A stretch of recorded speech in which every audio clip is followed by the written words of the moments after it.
રાજ્ય સરકાર તેમજ કેન્દ્ર સરકારના સંયુક્ત ઉપક્રમે આગામી તારીખ 3 અને 4 ઓક્ટોબરના રોજ મહાત્મા મંદિર ખાતે land administration and disaster management અંગે એક રાષ્ટ્રીય કોન્ફરન્સનું આયોજન થયું છે।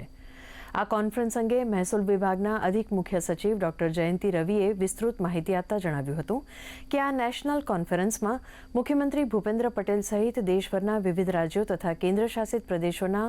મહેસૂલી અને આપત્તિ વ્યવસ્થાપનની કામગીરી સાથે સંકળાયેલા અધિકારીઓ સહભાગી બનીને વિચાર વિમર્શ કરશે।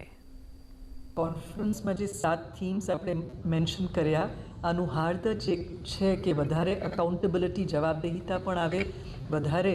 પારદર્શકતા આવે અને એના માટે જેટલું બને ટેકનોલોજીનો પણ ઉપયોગ થાય અને જે નાગરિકોને વધારે ઇઝ ઓફ એક્સેસિંગ રેવન્યુ સર્વિસીસ એટલે જે મહેસૂલી સેવાઓ છે વધારે સરળતાથી મેળવી શકે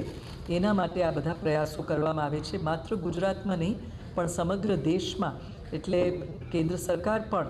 ઈચ્છે છે કે આ ખરેખર ભલે સ્ટેટનો સબ્જેક્ટ હોય પણ આ બધા સ્ટેટ્સમાંથી જે સારામાં સારા પ્રેક્ટિસીસ છે એકબીજા આપલે કરે અને એવા પ્રેક્ટિસીસ ગુજરાતમાં પણ અમલમાં આવે જેથી કે આપણે આ બધી બાબતો સરળતાથી આપી શકીએ।